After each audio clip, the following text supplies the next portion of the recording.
शिक्षा विभाग राजस्थान सरकार की प्रस्तुति शिक्षा दर्शन। बच्चों देखो ज्ञान बढ़ाओ, पढ़ते जाओ बढ़ते जाओ। डीडी राजस्थान पर सोमवार से शनिवार क्लास 1 से क्लास 12 तक, क्लास 9th और 10th के लिए 12:30 से 1:30 बजे तक, क्लास 11-12 के लिए दोपहर 1:30 बजे से 2:30 बजे तक और क्लास 1 से 8 के लिए 3 बजे से 4:15 तक।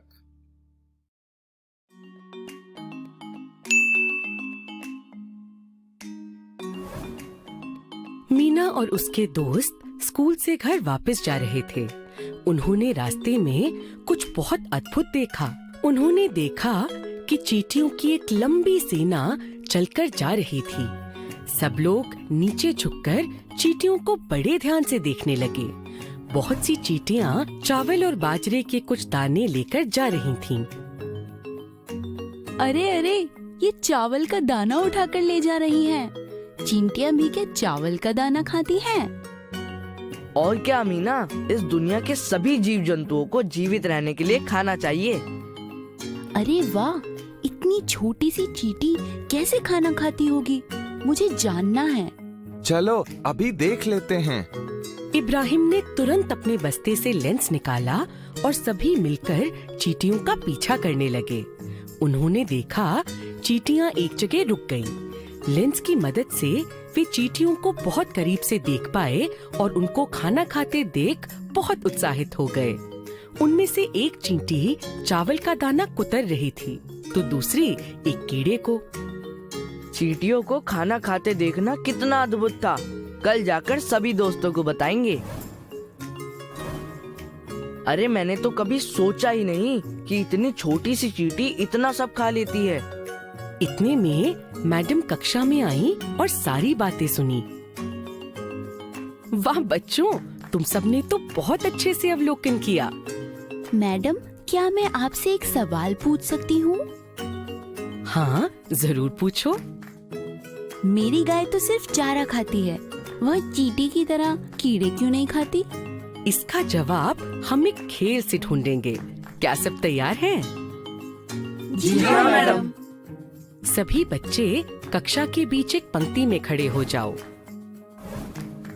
मैं सभी बच्चों को एक पर्ची दूंगी। हर पर्ची में एक भोजन का नाम है, जैसे दाल, आलू, चिकन करी, बिरयानी, सेवइयां, पनीर भुर्जी इत्यादि। हर एक बच्चे को एक पर्ची दी गई जिसमें किसी एक प्रकार के भोजन का नाम लिखा था। अगर उस भोजन की सामग्री पौधे से मिलने वाले संघटक हैं, तो आप सब दाईं तरफ निकल आएं। अगर उस भोजन के संघटक जंतुओं से मिलने वाले हैं, जैसे अंडा, दूध इत्यादि, आप सब अपनी बाईं तरफ निकल आएं। और अगर कोई भोजन को बनाने में पौधों और जंतु दोनों स्रोत से जुड़ी सामग्री है, तो आप बीच में ही रहें। 1, 2, 3। मैडम के 3 बोलते ही कक्षा में कुछ बच्चे दाईं तरफ कूद गए, कुछ बच्चे बाईं तरफ और कुछ अपनी ही जगह कूदे। सभी बच्चों को कूदने में बहुत मजा आया।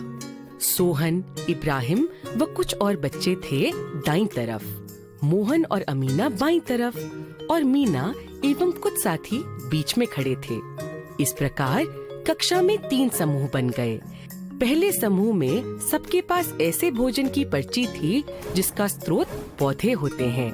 दूसरे समूह में वो बच्चे थे जिनके पास पौधे और जंतु स्रोत वाले भोजन की पर्चियां थीं। और तीसरे समूह में केवल जंतु स्रोत वाले भोजन की पर्चियां थीं। जैसे सोहन को दाल, इब्राहिम को मिला आलू का नाम, मोहन को चिकन करी, मीना को पनीर भुर्जी का नाम मिला और अमीना को उबला अंडा।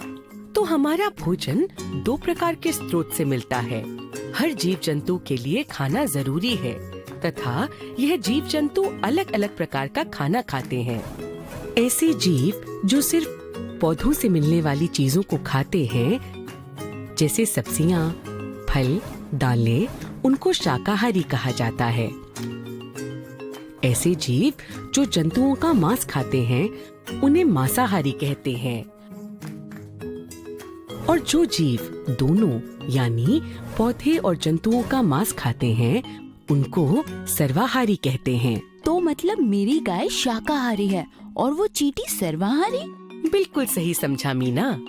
मैडम, हमें दूध, घी और मक्खन भी तो जंतुओं से मिलता है, तो क्या यह सब खाने वाले लोग भी मांसाहारी होते हैं? ये तुम खुद पता करो और हम सबको बताना। आज मैं घर जाकर सबको बताऊंगा कि मैंने खाने के अलग अलग स्रोतों के बारे में पढ़ा और जाना कि शाकाहारी, मांसाहारी और सर्वाहारी क्या होता है। सबसे पूछताछ करूंगा कि कौन मांसाहारी है, कौन शाकाहारी और कौन सर्वाहारी है। क्या अपने पालतू कुत्ते से भी पूछताछ करोगे? पादपों का संसार। नमस्कार दोस्तों, मैं पौधमल हूँ। अरे, मेरा नाम सुनकर आप सब हंसने क्यों लग गए हैं? मेरा नाम ही कुछ ऐसा है, सभी हंसने लगते हैं। अगर आप नजर घुमाकर अपने आसपास देखेंगे तो लगभग हर जगह मेरे जैसे, मुझसे छोटे या मुझसे बड़े दिखने वाले मेरे बहुत से मित्र दिखेंगे। मुझे पता है कि लोगों के मन में हमें लेकर कई भ्रांतियां हैं, खासकर बच्चों के मन में। जैसे हम सजीवों की श्रेणी में आते हैं या निर्जीवों की। अगर हम जीवित हैं तो हम बढ़ते कैसे हैं, ऊर्जा कहाँ से प्राप्त करते हैं इत्यादि। इन सभी सवालों के जवाब आज मैं आपको इस वीडियो के पात्रों द्वारा दूंगा। चलिए आपको नीलू और मीनू के घर लेकर चलता हूँ। वो स्कूल से घर पहुँच गई हैं और आंगन में खेल रही हैं। इस वीडियो के उद्देश्य हैं: 1. पादपों में पोषण, 2. पादपों में प्रकाश संश्लेषण।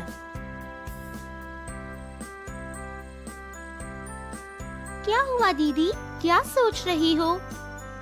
इस पेड़ के बारे में। कितना हरा हरा है ये पेड़, इसकी छांव में कितनी ठंडक मिलती है, कितनी ताजी हवा देता है।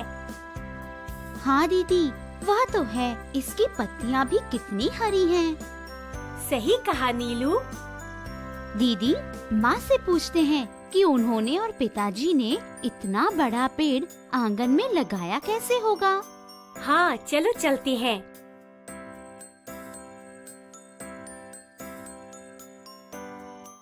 माँ, एक बात बताओ, यह जो हमारे आंगन में इतना बड़ा नीम का पेड़ है, वह आपने और पिताजी ने कैसे लगाया था?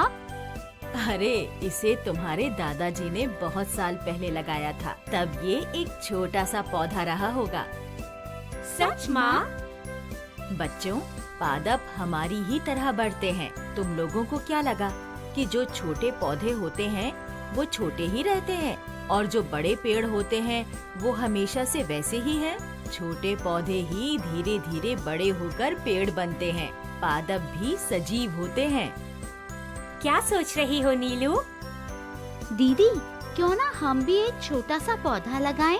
शायद फिर हम समझ सकें कि ऐसी कौन सी क्रियाएं पादपों में होती हैं जो उन्हें सजीव बनाती हैं।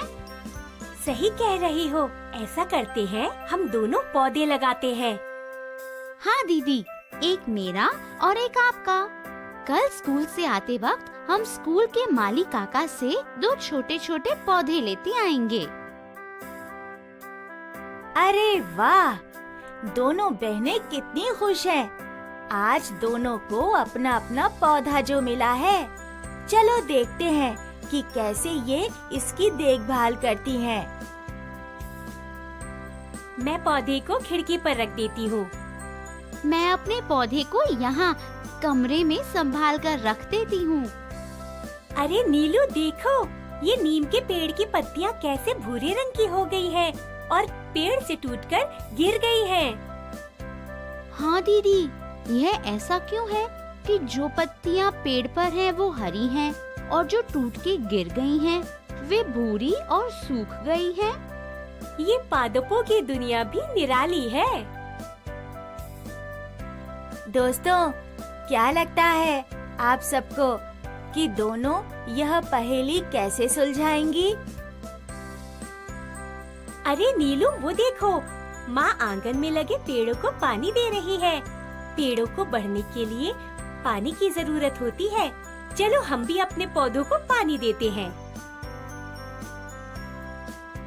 दोस्तों, आपको क्या लगता है, मेरे मित्रों को जिंदा रहने के लिए केवल पानी की आवश्यकता है? चलिए देखते हैं 4 दिन बाद क्या हुआ है। अरे ये क्या हुआ? कल तक तो मेरा पौधा ठीक था, आज कैसे पीला पड़ गया है? अरे मेरे पौधे में तो कुछ छोटी नई पत्तियां दिख रही हैं। मेरे पौधे के साथ ऐसा क्या हुआ दीदी, जो ये पीला सा पड़ गया? सोचने दो जरा। नीलू, तुम्हारे पौधे में इतना सारा पानी भी है। दीदी, आपने ही तो बोला था इन्हें पानी की आवश्यकता होती है। नीलू, मैंने ये कहा था कि पानी की आवश्यकता होती है। इसका मतलब ये तो नहीं है कि पौधे को पानी ही देते रहे। माँ भी आंगन में लगे पौधों को 2-3 दिन में ही पानी देती है। मैंने तो पौधे को रोज पानी दिया है। मुझे लगता है कि पौधे के पीले पड़ने का एक ये कारण भी हो सकता है। दीदी, जैसे हमें खाने की आवश्यकता होती है, लेकिन अगर हम ज्यादा खा लेते हैं तो तबीयत खराब हो जाती है। शायद वैसे ही मेरे पौधे के साथ भी हुआ है। मुझे भी ऐसे ही लगता है। नीलू, तुमने अपने पौधे को कहाँ रखा था? मैंने अपना पौधा कमरे में रखा था। कमरे में तो सूरज की रोशनी पहुँचती ही नहीं।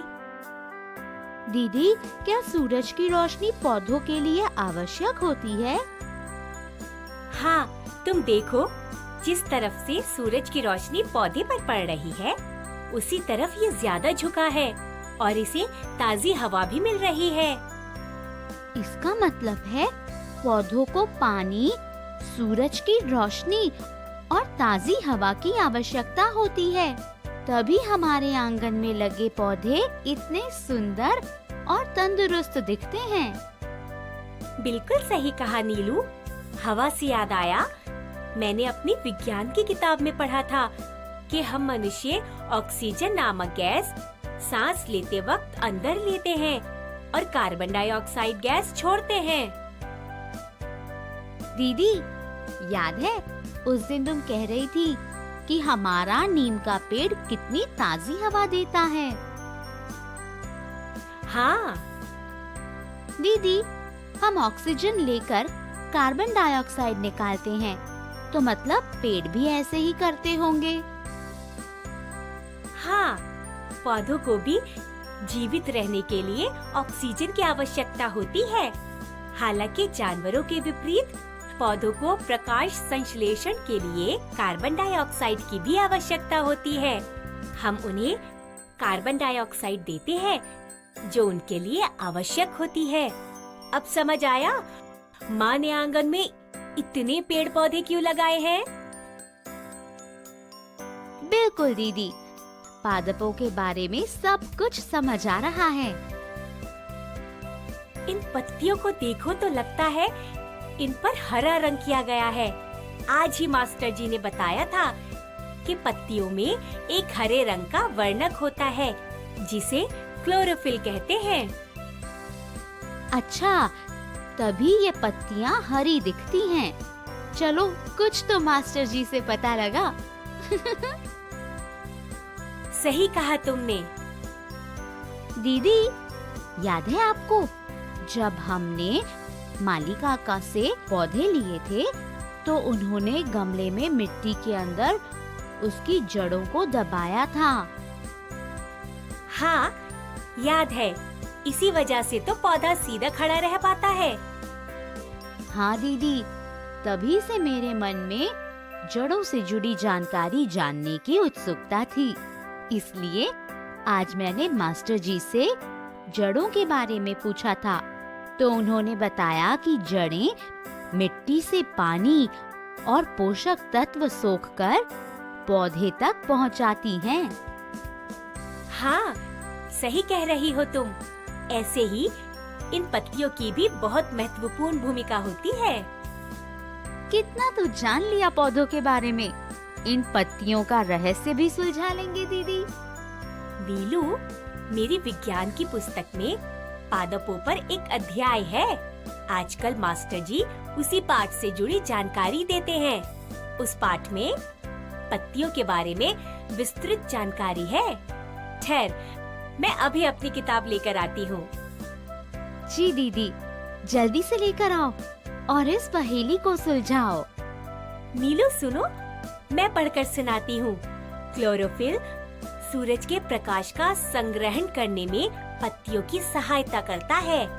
उस ऊर्जा का उपयोग जल और कार्बन डाइऑक्साइड से खाने का संश्लेषण यानी सिंथेसाइज करने के लिए होता है। इसीलिए पादपों द्वारा खाना बनाने की क्रिया को प्रकाश संश्लेषण कहते हैं। दीदी, जरा सोचो, इतने दिन से पादपों का निरीक्षण करते करते हमने इनके बारे में इतना कुछ जान लिया। ऐसा लग रहा है हम तो वैज्ञानिक हो गए। अब इस बात से ये पता चलता है कि पादप अपना खाना खुद बनाते हैं, इसीलिए इन्हें स्वपोषी कहते हैं। पादपों को खाना बनाने के लिए पानी, सूरज की रोशनी, हवा, कार्बन डाइऑक्साइड, खनिज पदार्थ की आवश्यकता पड़ती है। हाँ, इसीलिए अब तुम अपने पौधे को कमरे में मत रखना। दीदी, अब मैं अपने पौधे का बहुत ध्यान रखूंगी। चलिए, दोनों बहनों ने हम पादपों के बारे में बहुत जानकारी एकत्रित कर ली है, लेकिन क्या आपको पता है अभी बहुत कुछ जानना बाकी है। आपको क्या लगता है दोस्तों, सभी पादप स्वपोषी होते हैं?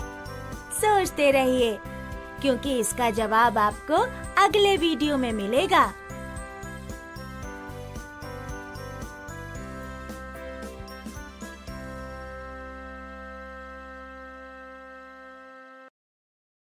पादपों का संसार भाग 2। बच्चों, मैं फिर से वापस आ गया हूँ। मेरे बहुत सारे पहलू हैं जो आपको अभी भी जानने की जरूरत है। पिछले वीडियो में आपने जीवित और अजीवित चीजों के बारे में सीखा था और ये भी सीखा था कि जीवित चीजों को जीवित रहने के लिए भोजन की आवश्यकता होती है। आपने ये भी जान लिया था कि पादप अपना भोजन स्वयं बनाते हैं, जिसे स्वपोषण प्रणाली कहते हैं।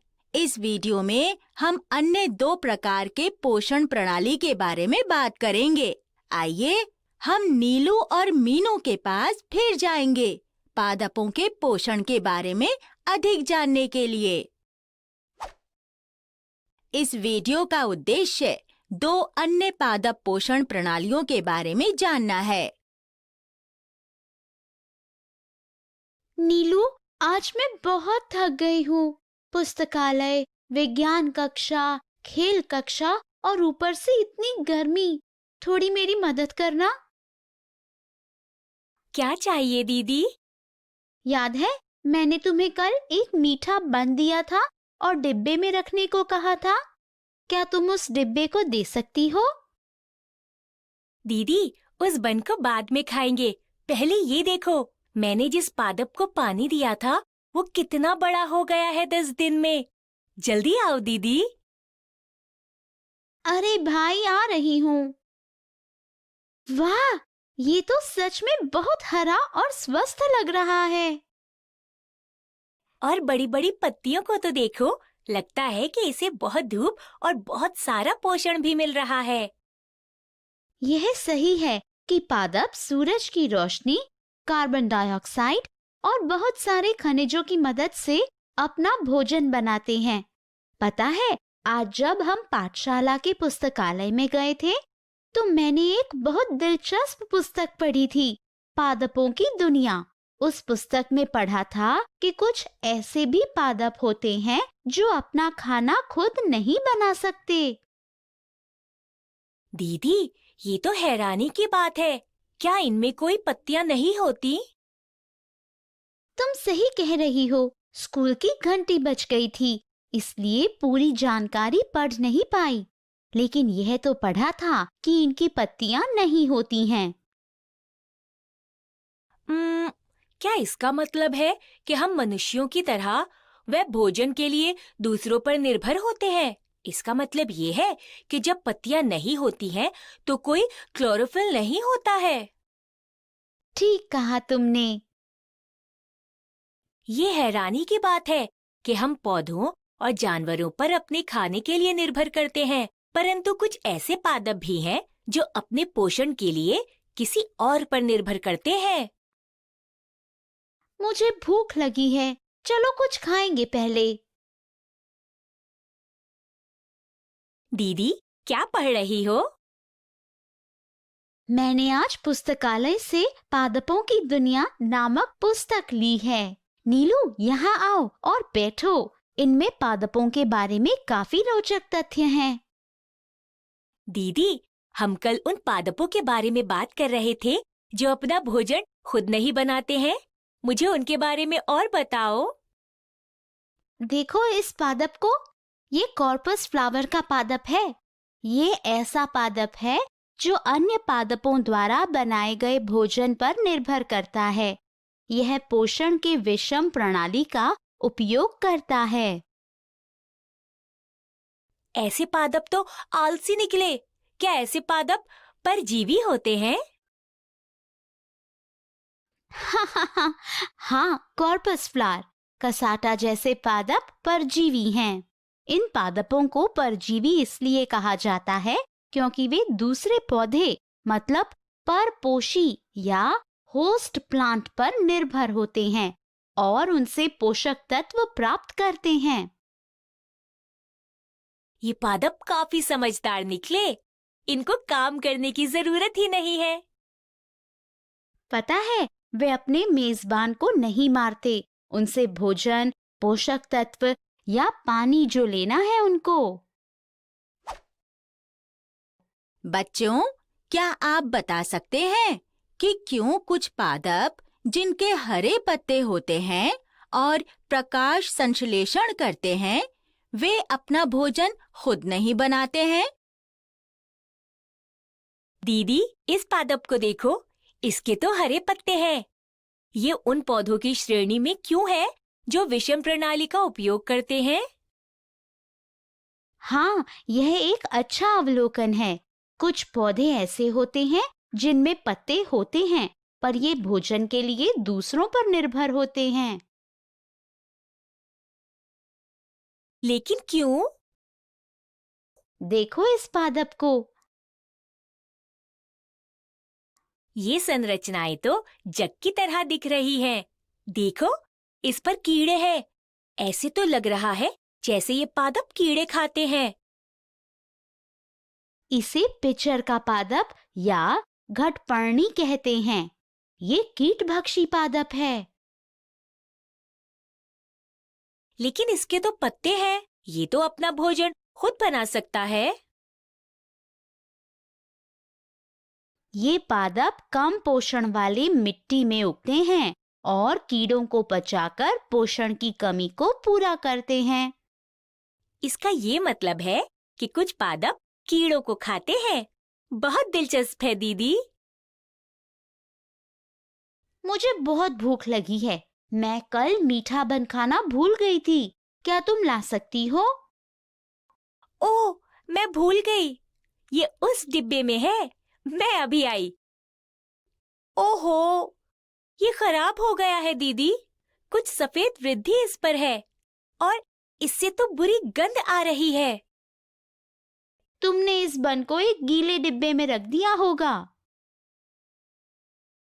ओहो, दीदी याद है, ऐसी सफेद वृद्धि को हमने एक बार आचार पर भी देखा था। माँ ने कहा था कि इसे कवक कहते हैं। अब मुझे याद आया। हाँ, इसे कवक या फंगस कहा जाता है। ये वास्तव में पादप है जो पोषक तत्वों को रोटी से ले रहे हैं। ऐसे पोषण को मृत जीवी पोषण कहा जाता है। ये ऐसे पौधे हैं जो क्षयकारी पदार्थ या खराब हुई चीजों पर पनपते हैं। दीदी, ये आते कहाँ से हैं? ये वास्तव में हवा में मौजूद हैं। कोई जादू या चमत्कार से नहीं आ जाते। जब वे नम पदार्थों पर उतरते हैं तो वे अंकुरित होते हैं और बढ़ते हैं। आज तो मैंने बहुत कुछ सीखा। मैं अभी खेलने जाऊंगी। बच्चों, क्या आप सोच सकते हैं कि कवक किस प्रकार से क्षय हुए पदार्थ को खाते हैं? आपने इस वीडियो में 2 प्रकार के पोषण के बारे में सीखा, विषमपोषी प्रणाली और मृतजीवी पोषण प्रणाली। इससे पहले कि हम इस वीडियो को समाप्त करें, क्या आप जानते हैं कि पौधों को उचित आकार और उचित मात्रा में बढ़ने के लिए सही प्रकार के खनिजों की आवश्यकता होती है? अगर पौधों को कार्बन डाइऑक्साइड, ऑक्सीजन, नाइट्रोजन पर्याप्त रूप से ना मिले तो क्या होगा? उनका विकास रुक जाएगा। नाइट्रोजन सीधे पौधों के लिए उपलब्ध नहीं है। किसी भी समय मिट्टी में नाइट्रोजन या तो पौधे और जानवरों के अवशेषों में, अपेक्षाकृत स्थिर मिट्टी कार्बनिक पदार्थों में या जीवित मिट्टी के जीवों में, मुख्य रूप से बैक्टीरिया जैसे रोगाणुओं में मिलता है। कुछ नाइट्रोजन मात्रा यूरिया में भी मौजूद हो सकती है, जो कि पौधों के लिए थोड़ा उपलब्ध हो सकता है। हम इसके बारे में अगले वीडियो में जानेंगे। तब तक अलविदा।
सानिया 13 साल की एक जिज्ञासु लड़की जो कि कक्षा 8 में पढ़ती है। वो शहर में रहती है और अपने चाचा जी के घर गांव घूमने गई है। कबीर सानिया का बड़ा भाई है जिसकी उम्र 14 साल है। वो सभी गतिविधियों और खोजों में सानिया की मदद करता है। चाचा जी एक किसान हैं, उम्र 40 वर्ष। चाचा जी लगभग सभी चीजों की समझ बनाने में सानिया की मदद कर रहे हैं। दोस्तों, मेरा नाम है सानिया। मैं यहाँ अपने चाचा के घर आई हूँ, अपने भाई कबीर के साथ। मेरे चाचा जी एक किसान है। क्या आप भी मेरे साथ इस सफर पर चलेंगे? ये क्या है? मैं जाकर देखती हूँ। अरे, इसमें तो अनाज है। इसमें इतना अनाज क्यों है चाचा जी? ये अनाज के भंडारण के लिए होते हैं। अच्छा, हाँ, मैंने इसके बारे में पढ़ा था। ये तो फसल उत्पादन का सबसे अंतिम चरण होता है। क्या तुम्हें याद है कि इससे पहले भी फसल उत्पादन में कौन कौन से चरण होते हैं? हाँ भैया, मैं जानती हूँ। अच्छा, चलो देखते हैं कि तुम्हें खेती के चरणों के बारे में याद है या नहीं। ये कुछ तस्वीरें हमने खेती करते समय खींची थी। क्या तुम इन तस्वीरों को पहचान सकते हो?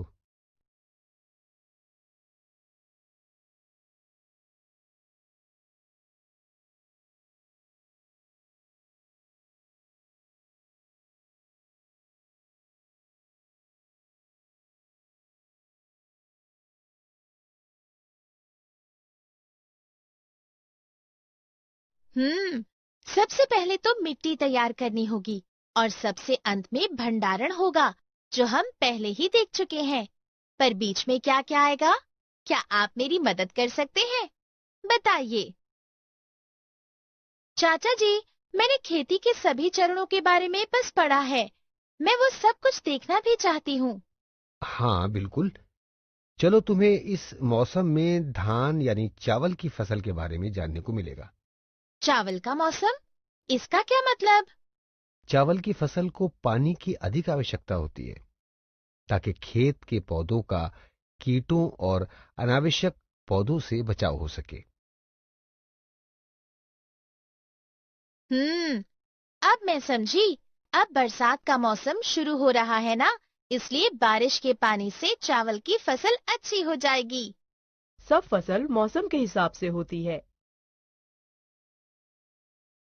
ओह, ये तो खरीफ और रबी फसलों वाली बात है। मैंने इसके बारे में पढ़ा है। खरीफ फसलें बारिश के मौसम में उगती हैं, इसलिए धान एक खरीफ फसल है।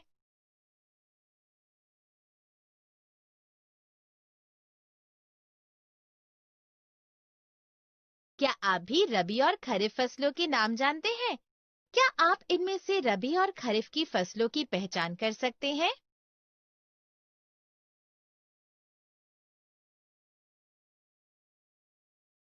ये देखो, यहां सभी अपने खेतों की मिट्टी तैयार कर रही हैं। सबसे पहले मिट्टी का उलटना पलटना, ठोस मिट्टी को पोला बनाना फसल के लिए बहुत जरूरी है।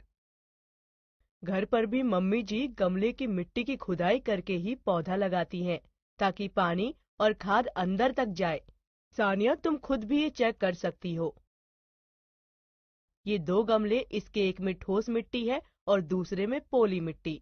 अब तुम कैसे पता लगाओगी कि किसमें पानी अंदर तक गया है? अरे हाँ, पोली मिट्टी में तो अधिक गहराई तक पानी गया है। देखो, इस लकड़ी को इस मिट्टी में डालकर देखने पर पता चला कि पोली मिट्टी में ज्यादा गहराई तक पानी गया। इस तरह गहराई तक पानी जाने से फसल अच्छी होगी। दोस्तों, क्या मिट्टी को पोला करने से उसे उलटने पलटने के और भी कुछ फायदे हो सकते हैं? सोचिए और बताइए। देखो, यहाँ केंचुए भी मिट्टी को एक तरीके से खोदकर पोला करने में मदद कर रहे हैं। तभी तो भैया, हमारी विज्ञान की पुस्तक में भी यही कहा गया है, केंचुए किसानों के मित्र हैं। चाचा जी, ये सभी लोग किस तरह के औजार का प्रयोग कर रहे हैं? ये हल, कुदाली और कल्टीवेटर की मदद से खेत जोत रहे हैं। लेकिन आजकल ट्रैक्टर, कल्टीवेटर का इस्तेमाल बहुत ज्यादा बढ़ गया है। क्या आप बता सकते हो कि इन औजारों में क्या अंतर है? और हाँ, चाचा जी ने ऐसा क्यों कहा कि आजकल कल्टीवेटर का इस्तेमाल अधिक होता है? चलिए पता लगाते हैं। क्या कारण हो सकता है कि कल्टीवेटर का ज्यादा इस्तेमाल किया जाता है? चलो पता करते हैं। देखो सानिया, ये कंघा और पेन है। इस कंघे के दांत इस कल्टीवेटर जैसे लगते हैं और इस पेन का नुकीला सिरा हल के जैसा है। अगर मैं दोनों में मिट्टी खोद कर देखूं तो पता चल सकता है कि दोनों के काम में क्या अंतर है ना भैया? करके देखते हैं। अरे हाँ, देखो, इस कंघे से कम समय में ज्यादा मिट्टी खुद पा रही है। सानिया, तुम जानती हो ये उस कीप को लगाकर क्या कर रहे हैं? लगता है वो कीप का इस्तेमाल कर जमीन में बीज डाल रहे हैं। क्या ये बुआई का चरण है भैया? हाँ, बुआई है ये। क्या आप किसी ऐसी मशीन के नाम जानते हैं जिससे बुआई का काम भी जल्दी हो सके? अपनी पुस्तक में ढूंढ कर बताइए। सारांश, इस पाठ से हमने सीखा, 1. खरीफ और रबी फसल की पहचान करना। 2. कृषि के चरण। 1. मिट्टी तैयार करना। 2. बीज बोना। 3. कृषि के पारंपरिक और आधुनिक औजार।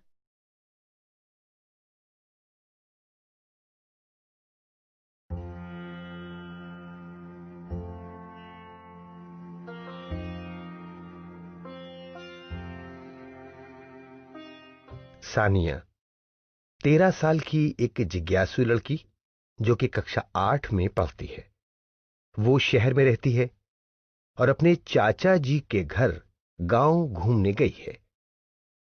कबीर सानिया का बड़ा भाई है जिसकी उम्र 14 साल है। वो सभी गतिविधियों और खोजों में सानिया की मदद करता है। चाचा जी एक किसान हैं, उम्र 40 वर्ष। चाचा जी लगभग सभी चीजों की समझ बनाने में सानिया की मदद कर रहे हैं। दोस्तों, अब तक के सफर में हमने सीखा फसलों के प्रकार, राबी, खरीफ, कृषि के चरण, मिट्टी तैयार करना, बीज बोना, कृषि के पारंपरिक और आधुनिक औजारों के बारे में। दोस्तों, ये देखो, मैंने भी एक नन्हा पौधा उगाया है ना अच्छा? लेकिन ये चाचा जी के लगाए पौधे जैसा हरा भरा और बड़ा नहीं है। हाँ, ये तो है। मैंने तो मिट्टी को पोला भी किया था, उसमें पानी भी डाला था, फिर भी पता नहीं क्यों। तुम्हारे पौधे को खाद की जरूरत है। आओ, मैं तुम्हें दिखाता हूं। भाई देखो, ऐसा है कि खाद बनाने के लिए हम इस गड्ढे में पशुओं का गोबर, सब्जी, फलों के छिलके और सूखी पत्तियां डालेंगे। मैं भी मदद करती हूँ। और क्या डालना है इसमें? केचुए, और वही तो इसे खाद बनाएंगे। ओह, अच्छा, तो यही होती है केचुए वाली खाद, जिसके बारे में मैंने अपनी कक्षा 6ठी में पढ़ा था। अरे, ये क्या है ये? केचुआ खाद, उपजाऊपन बढ़ाने में सहायक जैविक खाद। अच्छा, तो इसे जैविक खाद भी कहते हैं।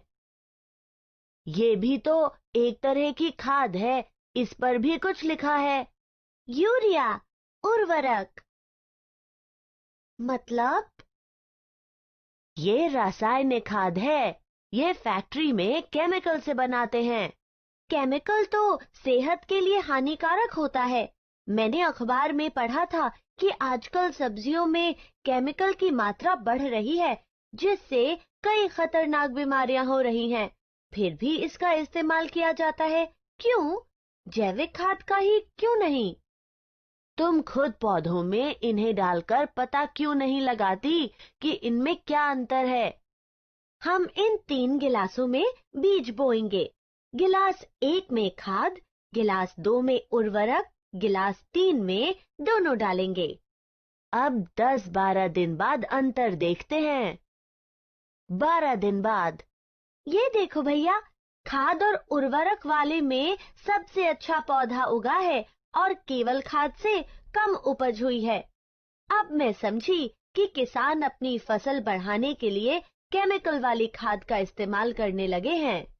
लेकिन ये केमिकल कितने हानिकारक हैं, ये कोई नहीं सोचता।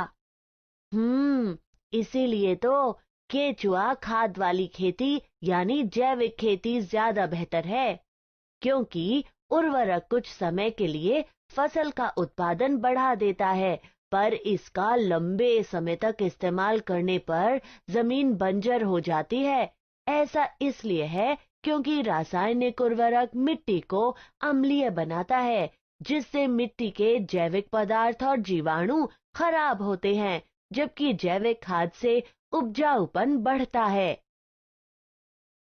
सानिया, खाद देने के बाद कौन सा चरण होता है? वही जो सभी प्राणियों के लिए जरूरी है, पानी देना। देखो, यहाँ सभी पानी देने यानी सिंचाई के लिए ये तरीके अपनाते हैं।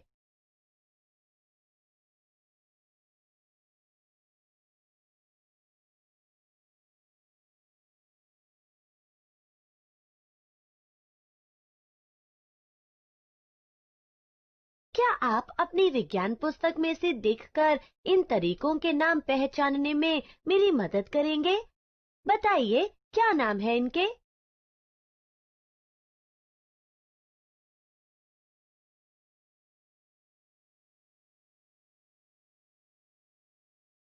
सानिया, ये किसान मुंह नाक ढककर क्या छिड़क रहे हैं? जरूर कुछ हानिकारक ही होगा। भैया, मैंने पढ़ा है कि खेतों में कुछ बेकार पौधों और कीटों को खत्म करने के लिए केमिकल छिड़कते हैं। एक बार टीवी पर भी देखा था कि इस केमिकल से कैंसर जैसी कई खतरनाक बीमारियां भी हो जाती हैं। ये केमिकल इन सब्जियों के जरिए हमारे शरीर में पहुंच जाता होगा। कीटनाशक के अधिक इस्तेमाल से न केवल साग सब्जियां केमिकल युक्त हो रही हैं, जबकि कीटनाशक का फसल पर छिड़काव करने वालों के लिए यह भी हानिकारक है। इसका कम से कम इस्तेमाल करना चाहिए। मुझे लगता है खरपतवार केवल हाथों से उखाड़ देना ज्यादा बेहतर उपाय है, ताकि केमिकल का प्रभाव फसल पर ना पड़े। इस फसल के पकने के बाद इसकी कटाई आप कब करोगे? कटाई तुम अपनी दीपावली की छुट्टियों में आकर देख सकती हो। भैया, कटाई होने में अभी समय है, लेकिन हम कटाई के लिए इस्तेमाल होने वाले औजार और मशीन तो देख ही सकते हैं। चलिए देखते हैं। ये है दरांती। इससे फसल को हाथ से काटते हैं। लेकिन इससे तो बहुत समय लगता होगा। मशीन से यह काम जल्दी हो सकता है। क्या आप इस मशीन का नाम बता सकते हैं? सानिया, अब हम कटाई के बाद वाले और अंतिम चरण में पहुंच गए हैं। हाँ भैया, अंतिम चरण, जिससे हमने ये सफर शुरू किया था, यानी भंडारण। तो दोस्तों, मेरे इस सफर में हमने जाना फसल के लिए खाद और उर्वरक का महत्व और हानिकारक प्रभाव, सिंचाई के तरीके जैसे मोट यानी घिरनी, चैन पंप, ढेकली, रहट, छिड़काव तंत्र, ड्रिप तंत्र, खरपतवार से सुरक्षा के तरीके, इसके नुकसान, कटाई के औजार, दरांती, हार्वेस्टर, अनाज के भंडारण की आवश्यकता। इस प्रसारण से संबंधित सुझाव और अपने प्रश्न इत्यादि आप हमें इस ईमेल एड्रेस पे भेज सकते हैं, शिक्षा दर्शन राजस्थान @gmail.com।